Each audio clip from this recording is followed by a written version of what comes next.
اعوذ باللہ من الشیطان الرجیم بسم اللہ الرحمن الرحیم الحمدللہ رب العالمین وصلی اللہ علی شہنشاہ انبیاء آلہ طیبین الطاہرین المعصومین خصوصاً علی سر اللہ فی کل موجود و نور اللہ فی کل مشہود حجت اللہ الموجود رحمت دارین المحیط بالمشرقین والمغربین مدینۃ للمثقلین سر الاسرار العلیہ نور الانوار الجلیہ معراج العقول موصل الوصول اب الوقت و مولا الزمان شریک القرآن وارث قرآن مظہر الایمان کامل الکفر والطغیان دافع الظلم والعدوان امامنا و امام الانس والجان صاحب العصر والامر زمان اجل اللہ تعالی فرج شریف و امہات طیبین الطاہرین صلوات اللہ سلام اللہ علیہ اجمعین ولعنۃ اللہ علی اعدائہم من یوم الازل الی یوم الدین بسم اللہ الرحمن وما ارسلناک الا رحمۃ للعالمین۔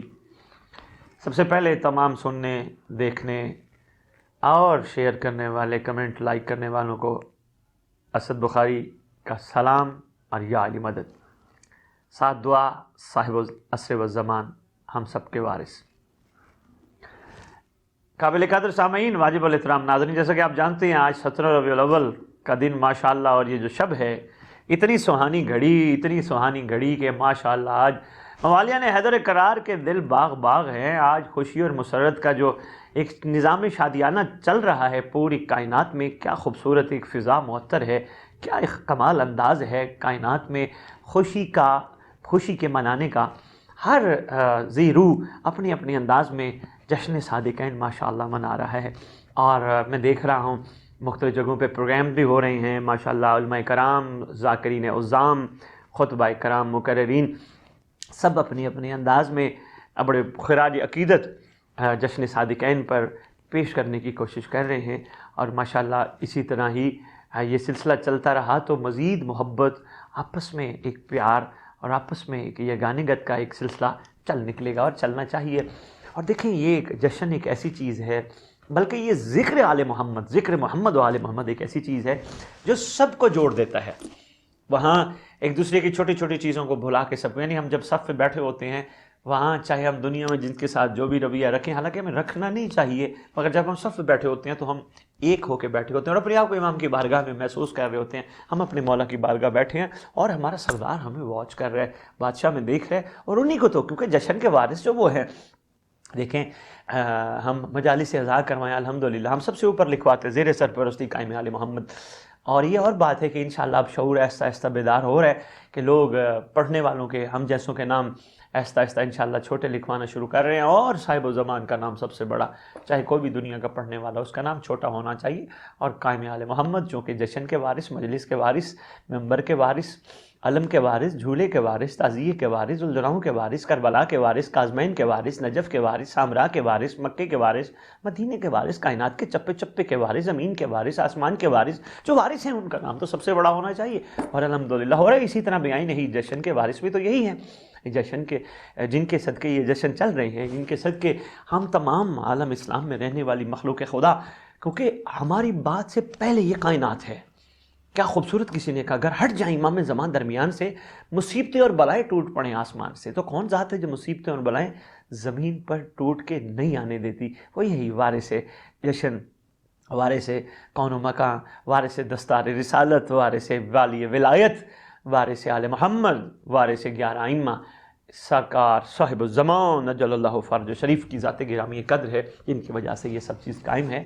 تو جس طرح ہم الحمدللہ یہ شعور آہستہ آہستہ بیدار ہو رہا ہے، اور انشاءاللہ اس سے زیادہ بیدار ہوگا کہ جس طرح ہم مجلس میں پرسہ دیتے ہیں اپنے وارث کو، ان کو موجود سمجھ کر کہ مولا تیرے گھر کے حوالے سے ہم آئے ہیں، افسوس ہے ارمان۔ اسی طرح جشن میں بھی ہمیں اپنے امام کو کہنا چاہیے، مولا ہم تیری خدمت میں ہدیہ تبریک پیش کرتے ہیں، اور مولا ہماری خواہش ہے یہ جو جشن ہے نا مولا، صرف 1 دن 2 دن کا یا 1 ہفتے کا یا 1 مہینے کا، مولا ہمارے دل کی خواہش ہے کہ اللہ کرے کائنات، دیکھیں اب جشن صادقین، یہ جشن سرکار کی آمد مرحبا، تو یہ جشن صرف مسلمانان عالم میں منایا جا رہا ہے، یہ خوشی صرف مسلمانان عالم میں ہے، تو انشاءاللہ وہ وقت دور نہیں جب یہ خوشی پوری کائنات میں بکھر جائے گی، اور خوشی کہتے ہی اسے ہیں، کیا خوبصورت عارف ہستیوں کے فرامین ہیں، خوشی کہتے ہی اسے ہیں کہ جو ایک وقت میں ایک جگہ نہیں، ایک وقت میں ہر جگہ ہر بندہ مستفید ہو، اور خوشی وہ وسیع ہو، قلیل المدتی نہ ہو، طویل ہو، اور انشاءاللہ وہ خوشی۔ اور دیکھیں میں ایک چیز اور بتاتا جاؤں، اور انشاءاللہ میری اس بات کی آپ سب تائید کریں گے، ہمارے اندر ایک طلب خوشی چھپی ہے. مثلا میں کہتا ہوں جتنا بڑے سے بڑا بندہ ہو نا، میں تجربے کے طور پہ اپنے اپنے دلوں میں اپنے اپنے ضمیروں میں جھانک کے دیکھ رہا، کہیں ڈھول بج رہا ہو نا، ڈھول، یا کہیں شادیانے بج رہے ہوں، ایک عجیب سی کشش پیدا ہوتی ہے اندر سے. یعنی ہم متلاشی مسرت ہیں، ہمارا اندر ہماری حقیقت متلاشی خوشی ہے. تو وہ ایک کھچاؤ پیدا ہوتا ہے، اور وہ جب ڈھول بند ہوتا ہے تو اندر سے طبیعت کہہ رہی ہوتی ہے اس خوشی کو رکنا نہیں چاہیے تھا، اس ڈھول کو، اس شادیانے کو رکنا نہیں چاہیے تھا، اس کو تو چلتے رہنا چاہیے تھا. ہمارا اندر ایک مسرت مانگ رہا ہے، کیونکہ ہم جس نظام سے جڑے تھے اور وہاں سے جدا ہوئے، ہم سب اس نظام میں حقیقی کے نفاذ کلی کے متلاشی ہیں. ہمارا اندر چاہتا ہے کہ کہیں مثلا دیکھیں جب عید آتی ہے، یہ سما بھی ماشاءاللہ یہ ایام بھی کوئی چھوٹی تو نہیں ہے. عید میلاد النبی، عید الفطر اور عید الاضحیٰ اور عید میلاد النبی، بہت بڑی عید. تو جیسے ایک عید کے ایام آتے ہیں، ایک دن عید کا دن ہوتا ہے، پورا مہینہ رمضان کا درزیوں کے پاس بے شمار ہمارے کپڑے، ہماری ماں بہنوں بیٹیوں کی پورے مہینے تیاری صرف ایک دن کے لیے. وہ اتنا چھوٹا ہوتا ہے کہ ہمارا اندر کہہ رہا ہوتا ہے ختم ہی نہ ہوتا، اتنا لمبا ہوتا، تو بے آئین ہی وہ ختم ہو جاتا ہے. پھر ہم اس کو ایک آگے ٹرو مرو کا نام دے دیتے ہیں، اگلی عید کا اگلا دن، تیسرا دن، کوشش کرتے ہیں کہ تھوڑی سی ایکسٹینڈ ہو جائے. یعنی ہمارا اندر چاہتا ہے خوشی ایکسٹینڈ ہو، خوشی طویل ہو، خوشی بہت بڑی ہو. تو بے نہیں، اگر ہمارا اندر چاہتا ہے خوشی طویل ہو، بڑی ہو اور باکمال ہو، تو یقیناً اس باکمال طویل خوشی کے پیچھے امام زمانہ علیہ الصلوۃ والسلام کا ظہور چھپا ہے، جو بہت جلد متوقع ہے انشاءاللہ. اور اتنی طویل خوشی ہوگی واقعتاً حقیقتاً. اور جب میں یہ نعرہ سنتا ہوں نا، سرکار کی آمد مرحبا، تو میرا دل اندر سے کہتا ہے الحمدللہ ہم اس سرکار کی جو 1400 سال پہلے تشریف لائے تھے، اس سرکار کی آمد کو بھی مرحبا کہہ رہے ہیں، اور اس سرکار کے پاک فرزند کی آمد کو بھی مرحبا کہہ رہے ہیں. جگہ جگہ روشنی کا انتظام اہتمام کیا ہوتا ہے، تو یہ کسی آنے والے کی انتظام کی تیاری ہے. یہ سارا انتظام آنے والے کا، ہر جگہ روشنیاں ہی روشنیاں ہیں. تو واقعی سرکار کی آمد مرحبا. تو میں گزارش کر رہا تھا اللہ ہمیں آپ کو ان پر مسرت دن کے موقع پر دعا ہے، دل کی دعا ہے، ہم سب کو وہ ایک طویل المدتی اور باکمال خوشی دیکھنا نصیب ہو، جس میں آل محمد کے گھر میں بھی خوشی کی بہار آئے. وہ صدیوں سے ویران اور اجڑے گھر جو امت نے اجاڑ دیے، ویران کر دی، ان گھروں میں بھی خوشیوں کی بہار انشاءاللہ. یہ جو ہم کہتے ہیں اللہم قل ولیک الحجۃ ابن الحسن، آخر میں کہتے ہیں ارزقا طوعا وتمتعہ فیہا طویلا طویلا. انشاءاللہ یہ طویل ہے، طویل سے طویل، بہت طویل مسرت ہے، بہت طویل خوشی ہے، اس کا وقت بہت قریب ہے. تو میں جو آپ کی خدمت میں گزارش کر رہا تھا، یہ خوشی ہم ضرور منائیں، مگر ہم اس حقیقی خوشی کے انتظار میں، جو ہمارا لاشعور ہے وہ شعور میں لانے کے لیے اس حقیقی خوشی کے انتظار میں. دیکھیں جب کسی خوشی کا انتظار ہوتا ہے تو پھر واقعی انتظار ہوتا ہے، پھر وہ بندہ انسان جو زندگی گزار رہا ہوتا ہے اس کی ادھر ادھر توجہ نہیں ہوتی، اسی خوشی کے انتظار کی طرف فوکس ہوتا ہے، اس کا ذہن، اس کی سوچ، اس کی فکر، اس کا اظہار، اس کے پورا کردار سارا اس خوشی کی طرف متوجہ. تو وہ خوشی بہت جلد انشاءاللہ آنے والی ہے. دعا گو بھی ہیں قائم کو اذن ظہور ہو جائے، بادشاہ کا ظہور ہو جائے. بہت جلدی ضرورت ہے اس وقت روئے زمین پہ ایک ایسی مسرت کی، ایسی خوشی کی، جس میں پوری کائنات میں امن کا نظام، محبت کا نظام، بھائی چارے کا نظام، عدل کا نظام چھا جائے. چاہے قیامت آنے میں ایک دن کیوں نہ رہ جائے، ختم مرتبت صلی اللہ علیہ وآلہ وسلم کا فرمان ہے وہ قیامت اس وقت تک نہیں آئے گی جب تک میرا قائم نہ آئے. انشاءاللہ سردار آنے والے ہیں. بات چل پڑی تھی تو میں نے کل گزارش کی تھی، میں آیا آپ کی خدمت میں امام الصادقین علیہ الصلوۃ والسلام کی کوئی نہ کوئی بات ضرور عرض کروں گا. سرکار کی دنیا میں تشریف آوری جو کتب میں ہمیں ملتی ہے، وہ بادشاہ کا دنیا میں تشریف آنا بھی یہی ہے 17 ربیع الاول، مگر 83 ہجری ہے. بادشاہ 20 اپریل عرفا نے اپنی کتب میں لکھا ہے 20 اپریل 702 عیسوی سوموار مدینے میں بادشاہ کا دنیا میں تشریف آوری. اور بادشاہ کو جو لقب دیے جاتے تھے ابو عبداللہ ثانی اور الطاہر، اور تیسرا لقب جو تھا وہ ہم سب میں ماشاءاللہ بڑا مشہور ہے، صادق آل محمد. یہ وہ لقب ہے جو مشہور ہے. سرکار کا چھوٹا سا واقعہ میں عرض کرنا چاہتا ہوں. رفید بن امرو بن حبیرہ کا غلام تھا. رفید بن امرو بن حبیرہ کا غلام تھا. ایک بار اس کا مالک جو گورنر تھا کسی بات سے ناراض ہو گیا، اس نے قسم کھائی کہ اسے قتل کر دے گا. جب رفید کو اپنے آقا کی، اپنے مالک کی اس بات کا علم ہوا تو بھاگ کر کائنات کے مالک کے پاس چلا گیا، یعنی سید الصادقین علیہ الصلوۃ والسلام، شہنشاہ معظم. میں بار بار کیوں کہہ رہا ہوں مالک الصادقین؟ یہ تو ہیں ہی مالک خیر سے سچے، یہ سچوں کے بھی مالک ہیں، کیونکہ قرآن ہمیں ایک خوبصورت آیت کے ذریعے واضح کرتے ہیں کہ کونوا مع الصادقین، سچوں کے ساتھ ہو جاؤ۔ جب ہم سچوں کے ساتھ ہو جائیں گے تو ہم بھی تو سچے الحمدللہ ہو جائیں گے۔ اگر سچوں کے ساتھ ہو گئے واقعاً اس طرح جس طرح وہ چاہتے ہیں، ویسے تو ہم ہیں مگر جس طرح وہ چاہتے ہیں ویسے ہو گئے تو ہم بھی، تو پھر ہم سچوں کا امام ہے نا، امام الصادقین، سچوں کا امام۔ تو کہتے ہیں میں مولا کی خدمت میں آیا اور میں نے امام کی بارگاہ میں پناہ کی درخواست کی۔ مولا میری ریکویسٹ ہے، احسان فرمائی مجھے پناہ دے دیجیے۔ مولا نے فرمایا میں نے تمہیں پناہ دی، پناہ لینے والے تو میرے پاس پناہ لینے آئے ہو، میں نے تمہیں پناہ دی۔ بہت بڑا جملہ اس میں چھپا ہے، بہت بڑی حقیقت اس میں چھپی ہے، اللہ اکبر، کہ یہ وہ ہستی ہیں کوئی بھی ان سے پناہ لے یہ پناہ دیتے ہیں۔ کیونکہ پناہ کیسے نہ دے؟ اب پناہ لینے کا ہمارا جو انداز تخاطب ہے وہ بڑا کمزور ہے، طوطے کی طرح رٹا ہوا ہے۔ ہم بھی کہتے ہیں بادشاہ کو السلام علیکم یا صاحب العصر والزمان، اللہ مان من فتنۃ زمان، من شر شیطان و من جور زمان۔ ہم بھی بادشاہ کو پناہ کی ریکویسٹ کر رہے ہوتے ہیں، پناہ دیجئے، لیکن انداز تخاطب ہمارا بڑا کمزور ہے۔ کیوں؟ ہم اوپر سے کہہ رہے ہوتے ہیں، جس طرح رفید ہمیں سکھا رہا ہے، یہ غلام ہمیں سکھا رہا ہے کہ اگر مولا کی بارگاہ عرض کرنا ہے تو میری دل کی گہرائی سے عرض کرو، مولا مجھے بچا، میں آیا ہوں تیرے پاس پناہ لینے، اور میرا یہ میں اس پہ قسم بھی کھانے کے لیے تیار ہوں اگر واقعتاً حقیقتاً لوگ صاحب الزمان سے بھی اسی طرح کی پناہ مانگیں اپنے دل کی گہرائی سے، السلام علیکم یا صاحب العصر والزمان، الامان الامان، مولا بچا لیجئے، مولا پناہ دیجئے، رحم کیجئے، کس سے؟ شیطان کے شر سے، زمانے کے جور سے، زمانے کے فتنوں سے، مولا بچا لیجئے، آپ نے نہ بچائے میں نہیں بچ پاؤں گا۔ میں قسم کھا کے کہتا ہوں آج بھی موالیہ نے حیدر کرار اگر دل کی گہرائی سے بادشاہ سے پناہ مانگے پناہ ملتی ہے، بندہ گناہ کے قریب نہیں جاتا۔ اور میرا اس پہ بھی ایمان اور یقین ہے جب تک امام راضی ہیں انسان گناہ کے قریب نہیں جاتا۔ گناہ کے قریب اس وقت جاتے جب بادشاہ اپنی نظر ہٹا دیتے ہیں، پھر بھی بادشاہ کریم ابن کریم ہیں۔ کیوں؟ یہ وہی دستار پہن کے بیٹھے ہیں جو دستار کربلا میں کربلا کے سردار کے سر اتر پر تھی۔ تو یہاں ایک ہمارے لیے بہترین اور خوبصورت ایک جو راز چھپا تھا وہ یہی، اگر ہم واقعتاً حقیقتاً اس بادشاہ سے پناہ مانگیں جس طرح پناہ مانگنے کا حق ہے، تو یہ کریم ہستیاں ہمیں پناہ دینے کے لیے تیار ہیں، بچانے کے لیے تیار ہیں۔ مولانا نے فرمایا ہم نے تمہیں پناہ دی، تم سیدھے اس کے پاس جاؤ اور اسے میرا سلام پہنچاؤ۔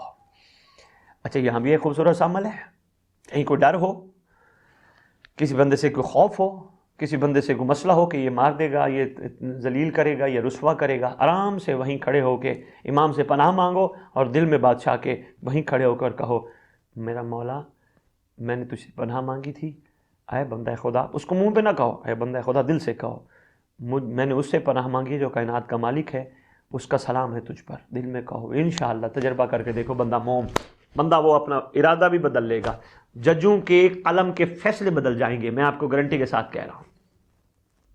اگر آپ رحم کی اپیل اپنے امام سے مانگو گے، خدا کی قسم بڑے بڑے دل موم ہو جائیں گے، نرم ہو جائیں گے۔ اگر بادشاہ سے رحم کی اپیل مانگو گے تو بڑا بہترین ایک آپ کو میں نے کلیہ دیا ہے، درمیان میں بات آ گئی، امید ہے شاید کوئی اس سے استفادہ کر لے۔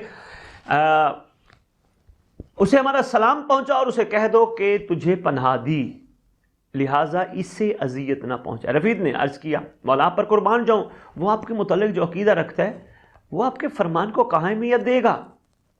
فرمایا جو کچھ کہا اس پر عمل کرو، اللہ نے چاہا تو تجھے کوئی تکلیف نہیں پہنچے گی۔ افسوس ہے رفیق تیرے ایمان پر، تو پھر مولا کو کہہ رہا ہے کہ مولا وہ تو آپ کے عقیدہ بھی ایسا نہیں رکھتا جیسا میں رکھتا ہوں۔ تو مولا فرماتے تو جا تو صحیح، کہنے والی زبان کس کی ہے؟ لسان اللہ تجھے کہہ رہی ہے، تو جا تو صحیح، یقین تو کر، آگے تو بڑھ، پہنچتے صحیح۔ امام کا فرمان سن کر روانہ ہوا، راستے میں ایک عرابی ملا، مجھے پوچھا کہاں جا رہے ہو؟ مجھے کہتے کہاں جا رہے ہو؟ اب میں بجائے اس کے کوئی جواب دیتا وہ خود کہنے لگا مجھے یہ چہرہ نظر آ رہا ہے، یہ مقتول کا چہرہ نظر آ رہا ہے۔ پھر کہا ذرا اپنا ہاتھ دکھاؤ، میں نے ہاتھ دکھایا تو کہا یہ ہاتھ بھی مقتول کے ہاتھ نظر آتے ہیں۔ پھر کہا مجھے اپنے پاؤں دکھاؤ، میں نے اپنے پاؤں دکھائے تو کہا یہ مجھے پاؤں بھی مقتول کے پاؤں نظر آتے ہیں۔ یعنی اتنا وہ چہرہ شناس تھا، اتنا وہ حقیقت شناس تھا کوئی عرابی، جس نے کہا آپ کا چہرہ مقتول کا چہرہ، آپ کے ہاتھ مقتول کے ہاتھ، آپ کے پاؤں مقتول کے پاؤں نظر آتے ہیں۔ پھر کہا ذرا قمیض اتارو، جب میں نے اپنا جسم دکھایا تو اس نے کہا یہ جسم بھی ایک مقتول کا جسم نظر آتا ہے۔ پھر اس نے کہا مجھے اپنی زبان دکھاؤ، کہتے ہیں جب میں نے اپنی زبان دکھائی تو اس نے مجھے کہا بے خوف ہو کے چلے جاؤ، بے فکر ہو کے چلے جاؤ، تمہاری زبان میں ایک ایسا پیغام ہے، اللہ اکبر، ایک ایسا پیغام ہے اگر وہ پیغام پہاڑوں کو بھی پہنچا دو تو وہ اپنی جگہ سے چھوڑ دیں گے۔ کیا کمال یہاں، اللہ اکبر. اب اس پہ وقت چاہیے کہ میں اس کو مزید کھول سکوں، لیکن اشارتاً میں آپ کی خدمت میں گزر کے آ گیا. اب اگلی بات میں کرنے لگا ہوں، لیکن اگلی بات کرنے سے پہلے دوبارہ عرض کرتا جاؤں، اگر واقعتاً حقیقتاً ہم اپنے امام سے پناہ مانگیں اور ہم اپنے امام کی طرف سے کسی پہاڑ تو سخت چیز ہوتے ہیں، پہاڑ کو بھی اگر ہم کہیں یہ میں امام سے پناہ مانگ کے آیا ہوں، میرے راستے سے ہٹ جائے گا، پانی دریا میں پانی راستہ بن جائے گا، پانی میں راستہ بن جائے گا. اپنی بس ماں کی تو دیکھو. کوٹ میٹھن والے بابا فرید کی باتیں تو سناتے ہیں ممبر پہ کھڑے ہو کے، صرف یا علی نعروں کی حد تک سناتے ہیں، حقیقت پہ ہم نے کبھی غور نہیں کیا. ہمیں غور کرنا ہے. رفید کہتے ہیں میں ابن ابی حبیرہ کے پاس دروازے پر گیا، داخل ہونے کی اجازت طلب کی. اس نے کہا خائن اپنے قدموں پر چل کے آ گیا ہے. اس نے پھر ایک اور غلام سے کہا چرمی فرش بچھاؤ، تلوار لے کر آؤ. چنانچہ قتل کے لیے چرمی فرش بچھایا گیا، میرے ہاتھ پاؤں باندھ دیے گئے. یعنی پورے قتل کی پلاننگ بن گئی. جلاد بلوا لیا گیا. اس وقت میں نے آواز دی، میرے آقا، اپنے مالک کو کہا کیونکہ میں غلام تھا اس کا، میرے آقا تم نے مجھے گرفتار نہیں کرایا، میں اپنے قدموں پہ چل کے تم تک آیا ہوں. اس نے کہا یہ تو بات ٹھیک ہے، ایک پیغام دینے والے کا پیغام سن لو. اس نے کہا جی سنا. کہتے پیغام سن لو، پھر جو دل چاہے وہ سلوک کرنا. کہتے پہلے میری رسیاں کھول، میرے ہاتھ پاؤں کھول، مجھے آزاد کر، میں پھر تجھے پیغام سناتا ہوں. اس نے کہا کھول دو. رسیاں کھولی، اس کو آزاد کیا گیا. پھر پیغام سنانے کے کہتے ہیں بقائے کائنات تجھے سلام کہتے ہیں، فرزند رسول تجھے سلام کہتے ہیں، شہنشاہ معظم سلطان مکرم والی ولایت کے والی ولایت بیٹے تجھے سلام کہتے ہیں، اور یہ بھی فرماتے ہیں کہ میں نے تجھے پناہ دی، اسے کوئی اذیت نہ پہنچانا. کہتا ہے سچ سچ بتاؤ کیا واقعات انہوں نے یہی کہا تھا؟ میں نے قسم کھا کے کہا، مجھے رب کعبہ کی قسم، اپنے اللہ کی قسم، انہوں نے یہی کہا تھا. حتیٰ کہ 3 بار کہا. پھر پوچھا کہ واقعی یہی کہا تھا؟ کہا واقعی یہی کہا تھا. کہا پھر بتا واقعی یہی کہا تھا؟ اس نے کہا واقعی. کہتے نہیں پھر بتا. اس نے کہا واقعی یہی کہا تھا. اس نے کہا آپ جلدی کرو، وہ جو رسیاں تھیں نا، وہ جو میں نے اس کو باندھا تھا، اس رسیوں سے مجھے باندھو. اور کہا باقی غلام نہ باندھے، یہ مجھے باندھے.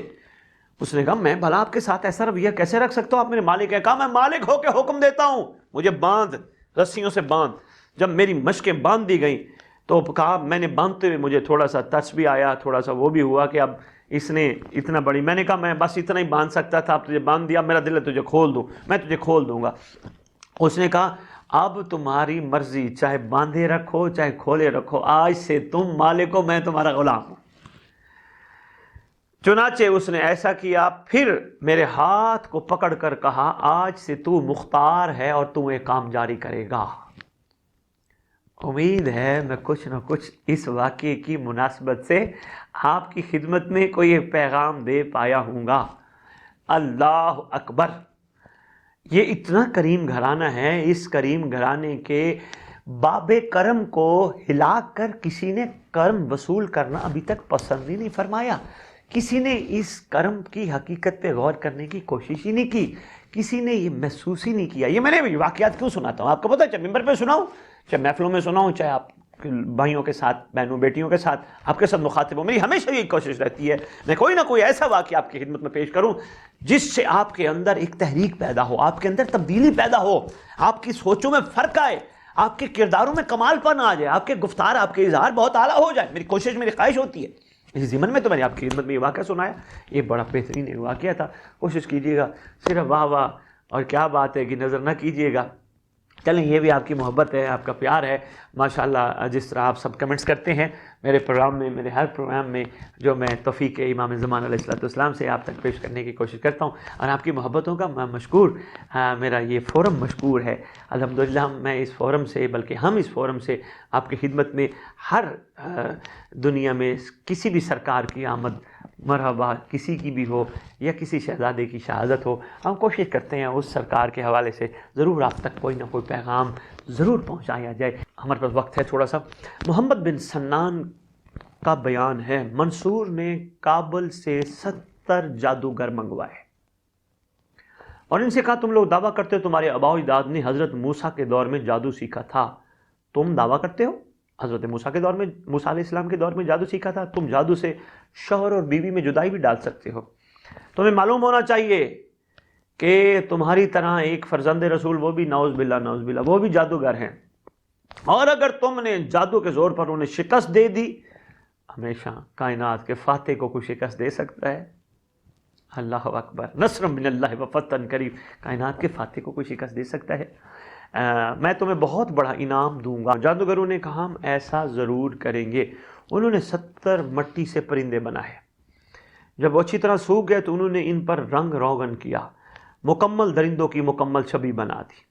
امام کو دربار میں بلایا گیا. فرزند رسول کو جب دربار میں تشریف لائے، منصور تخت پر بیٹھ گیا. جادوگر اپنے اپنے بنائے ہوئے درندوں کے سائے میں بیٹھ گئے. مولا نے جب یہ منظر دیکھا تو آپ کے زیر لب گویا ہوئے. کچھ فرمایا، پھر فرمایا تم پر ہلاکت ہو، تمہارا جادو باطل کر دوں گا. پھر مٹی کے بنے ہوئے درندوں کو آواز دے کر فرمایا شیرو ان پر ٹوٹ پڑو. جس کے بعد وہ صورتیں نہ رہیں بلکہ مجسم شیر بن گئے. ہر شیر نے اپنے بنانے والے جھوٹے خالق کو کھا لیا. سارے فارغ ہو گئے. منصور دے کر کہتے ہیں مولا مجھے معاف کریں، آئندہ اس طرح حرکت نہیں کروں گا. فرمایا میں نے آج تجھے معاف کیا. یہ لفظ آج میں بھی بڑی گہرائی چھپی ہے. اچھا مولا ان کو درندوں کو شیروں کو حکم دے کہ ان جادوگروں کو صحیح سلامت اگل دے. اب یہاں کمال فصاحت ہے فرزند رسول کی، دل بندے مصطفیٰ و مرتضیٰ و مجتبیٰ و کریم کربلا کی کمال فصاحت. سرکار فرماتے ہیں اگر حضرت موسیٰ کے عصا نے جادوگروں کے سانپوں کو اگلا تھا تو یہ بھی اگل دیں گے، اگر نہیں اگلا تھا تو یہ بھی فارغ ہو گئے. تو بہت بڑا ہمارے یہاں کے کھولنے کے لیے بھی ایک بڑا خوبصورت واقعہ تھا. کل میں یاد ہوگا آپ کی خدمت میں ایک بات کر رہا تھا کہ امیر المومنین علی ابن ابی طالب علیہ السلام نے فرمایا کہ سرکار کی آمد پر ایک آواز آئی. سرکار کی آمد مرحبا، سرکار کی آمد پر ایک آواز آئی. وَقُلْ جَاءَ الْحَقُّ وَزَهَقَ الْبَاطِلُ إِنَّ الْبَاطِلَ كَانَ زَهُوقًا. اور کہہ دیجیے حق آ گیا، حق آ گیا. یہ آواز آپ ذہن نشین رکھیے گا، آپ کے زمانے کے محمد کے ظہور پر بھی یہی آواز آسمان سے گونجے گی، ندا گونجے گی. وَقُلْ جَاءَ الْحَقُّ وَزَهَقَ الْبَاطِلُ إِنَّ الْبَاطِلَ كَانَ زَهُوقًا. اور دنیا والو حق آ گیا، باطل مٹ گیا، بے شک باطل مٹنے والا ہے. یہ آواز تمہارے زمانے کے امام کے ظہور پر بھی آئے گی.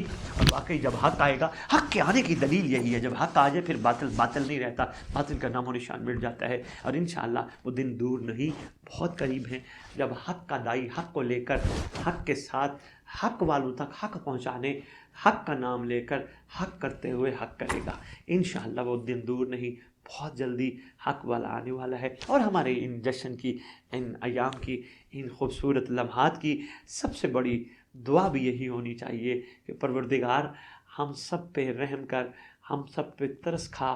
اگر ہم نے ابھی تک یہ چیز نہیں مانگی تو ہم ان جشن کے ذریعے تیری بارگاہ میں یہ سوچ کر ہاتھ اٹھائے کھڑے ہیں کہ ہمیں خالی نہ لوٹانا، احسان فرمانا، ہمیں زمانے کے محمد کے ظہور پر، حق کا اعلان ہونے پر حق کا ساتھ دینے کی توفیق دینا. پروردگار ہم سب کو اس حق کا ساتھ دینی، اس حق کے ساتھ کھڑے ہونے کی بھرپور توفیق عطا فرمائے. میرا خیال میں آج جس طرح ماشاءاللہ جشن سب منا رہے ہیں تو میں اتنا ہی ٹائم لوں گا آپ کا، آج اتنا زیادہ نہیں لوں گا. اور ماشاءاللہ یہ مسرت، یہ جو لمحات ہیں، اللہ کرے ہم سب کی زندگیوں میں ایک طویل عرصے کے لیے آ جائیں. ارزاقاتہ و تمتعہ فیہا طویلا، طویل عرصے کے لیے، طویل عرصے کے لیے پوری کائنات کے مسرت لمحات کو دوبالا کرنے کے لیے، عید کی حقیقی خوشی کے نفاذ کے لیے یہ لمحات اللہ کرے ہم سب کو دیکھنا، سننا، بیچ میں رہنا نصیب ہو. اور یہ بھی عرض کرتا جاؤں، دعا کے حوالے سے جب میں نے کتب کا مطالعہ کیا میں حیران رہ گیا. دعا کے حوالے سے بڑی خوبصورت بات فرمائی گئی، اگر اپنی دعاؤں میں قبولیت چاہتی ہو تو پوری کائنات کے لیے دعا مانگو. جب ہم پوری کائنات کے لیے دعا مانگتے ہیں، پوری کائنات کے کینوس میں پورے روئے زمین پہ رہنے والے تمام افراد آتے ہیں، تمام مخلوقات خدا آتی ہے. تو یہ دعا کا وقت ہے. پروردگار برکت امام زمان علیہ السلام سے تمام مخلوقات کی دکھ تکلیفیں پریشانیاں دور فرما. برکت امام زمان علیہ السلام سے مخلوق کے دکھوں کا خاتمہ ہو، مخلوق کی پریشانیوں کا خاتمہ ہو. پروردگار اس ولی کی برکت سے جس نے ظہور فرمانا ہے، پوری روئے زمین کے انسانوں کو مل بیٹھ کے آپس میں محبت کے ساتھ رہنے کی توفیق عطا فرما، ایک دوسرے کو برداشت کرنے کی توفیق عطا فرما، ہمیں صبر کے ساتھ شکر کے ساتھ زندگی گزارنے کی توفیق عطا فرما، ہمیں مقصد حیات کو سمجھنے کی توفیق عطا فرما. یہ نہ ہم روئے زمین پہ اپنا وقت پاس کر کے دنیا سے چلے جائیں اور مقصد حیات کو نہ سمجھ سکیں. پروردگار ہمیں مقصد حیات سمجھنے کی توفیق عطا فرما، چھوٹوں پہ بڑوں کو رحم کرنے کی توفیق عطا فرما، چھوٹوں کو بڑوں کی عزت کرنے کی توفیق عطا فرما، جوانوں کو بچیوں کو اپنے والدین کی عزت و اکرام کرنے کی توفیق عطا فرما. پروردگار جو بیمار ہیں، جہاں جہاں بیمار ہیں، جشن صادقین کا صدقہ جہاں جہاں بیمار ہیں، اس ولی کے صدقے جس ولی نے ظہور کرنا ہے، اس کی برکت سے ان کو شفاء کلی کاملہ عطا کر، تاکہ وہ ٹھیک ہو کر بھی اپنے مقصد حقیقی کو، مقصد تخلیق کو سمجھ جائیں. اور پروردگار جو مقروض ہیں، پروردگار ان سب کے قرض غیب والے سردار کے صدقے غیب سے ادا فرما. پروردگار جن کے گھر نہیں ہیں، ایک بہت بڑی دعا ہے. مجھے بہت لوگ کہتے ہیں، تو میرا دل تھا، میں نے کہا کسی فورم پہ پروگرام پہ کہوں گا تاکہ زیادہ سے زیادہ آمین نکلے. جن کے گھر نہیں ہیں، پروردگار ان کو ایسے گھر عطا کر کے تیرے آنے والے ولی کے ظہور کی انتظار گاہ بنائے. میرا پروردگار تو خالق ہے، تو مالک ہے. آنے والے شہزادی کے صدقے اس کی برکت سے بھی گھروں کو گھر عطا کر، تاکہ وہ اپنے گھروں میں تیرے آنے والے ولی کی انتظار گاہ بچھائیں، انتظار گاہ بنائیں. پروردگار ہم سب کی دعا ہے، ہم سب کے جو ورثاء دنیا سے چلے گئے، ہم سب کی دعا ہے کہ جب بھی تیرے ولی کا ظہور ہو، قبروں سے کفن جھاڑتے ہوئے لبیک کہتے ہوئے مرد امام کے لشکر میں ناصر بن کے شامل ہوں اور خواتین کا نظام بن کے شامل ہوں. وقت ہم گناہ گار آنکھوں کو دیکھنا جلد نصیب ہو. ہم سب کے گناہ نے کبیرہ و صغیرہ پروردگار معاف کر دے، جو زمانے کے امام تک پہنچنے میں رکاوٹ ہے. اسی کے ساتھ آپ سے اجازت چاہیں گے. انشاءاللہ کوشش کرتے ہیں آپ کے ساتھ ہم ایک سیریز شروع کرتے ہیں، جیسے ہمارے مولا نے چاہا کہ آپ کے ساتھ ہم انشاءاللہ منسلک رہیں اور سرکار کے عرفان میں اضافہ ہوتا رہے. اسی کے ساتھ اجازت چاہیں گے. اللہم صلی علی محمد وعلی محمد وعجل فرجہم بقائمہم عجل اللہ فرج.